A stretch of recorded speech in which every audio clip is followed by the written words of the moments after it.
Good evening. This is YorkU News. My name is Michael Kanutomo. We apologize for the strange broadcast, but only half of our team made it in tonight. Our top story is that the Dwarf King Eitri has engineered a weapon for the intergalactic terrorist known as Thanos. This weapon is being called the Infinity Gauntlet and has been used to wipe out half of all life in the universe. Eitri claims that Thanos threatened to wipe out every dwarf under his care if he did not make this weapon for him. With more on this ethical dilemma, we go to Tommy Tran.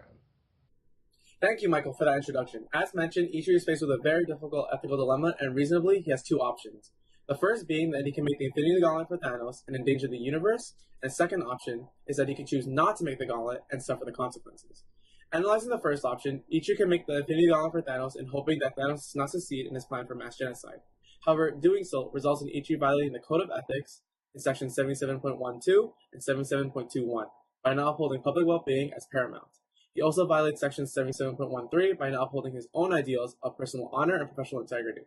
In addition, because Eitri can be viewed as a metallurgical engineer, his actions can be considered professional misconduct according to the Professional Engineers Act by breaching Sections 72C and 72J in regards to public safety and honor.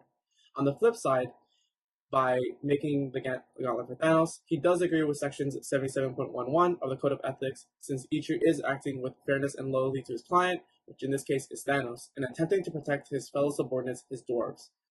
The second option of not making the gauntlet causes some issues for Eitri. Under the Code of Ethics, Eitri breaches Sections 77.11 because Thanos is threatening his well-being and the safety of his people, and as a result of not making the gauntlet, the dwarves will be exterminated, where Eitri is owed a duty of loyalty to his fellow brethren. On behalf of his company as a metallurgical engineer, Eitri in this case is acting in a manner that is also considered professional misconduct by breaching Sections 72C by acting in a manner that fails to protect the public. Public in this case is his people. On the contrary, by not making the gauntlet for Thanos, Eitri does uphold Sections 77.12, 77.13, and 77.21 of the Code of Ethics, as he is devoted to his high ideals of personal honor and professional integrity, and is keeping the well-being of the larger public, the universe in this case, as paramount and with fidelity. I believe that the most ethical choice for Eitri is that he should choose not to make the gauntlet, as in doing so, he protects the greater public, the universe. And from a utilitarian standpoint, he would be choosing the option that benefits the majority. In regards to Professional Engineers Act, Eitri would be making the more ethical and professional choice by putting the greater public's needs above his own and his subordinates. With me in this call, I have Raymond. Thank you, Tommy. I'd like to talk about the legal aspects of this case. This case deals with misinterpretation between two parties, the plaintiff, Eitri, and the defendant, Thanos. The legal precedent for misinterpretation is Derry v. P, in which Derry was found not liable due to so reasonably believing that the facts he was presented with were true. I'd like to go over a legal analysis of the contract with its 5 conditions. First, offer and acceptance.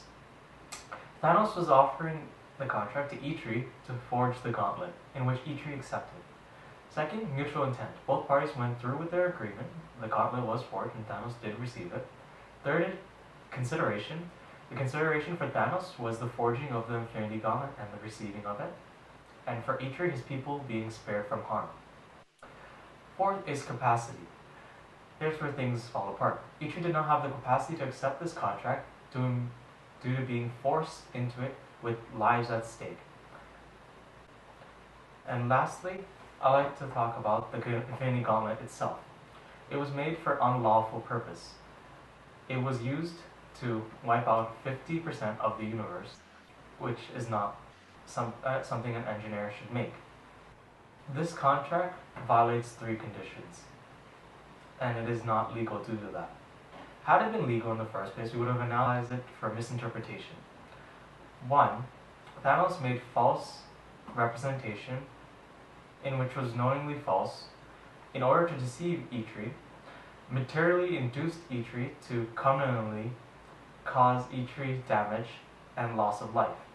Thanos violated all these conditions and would be liable for damages which include consequential loss of life, consequential loss of ability to work, general loss of life, personal injury, and aggravated damages to demonstrate the extortion of engineers for mass destruction, and this should not be tolerated.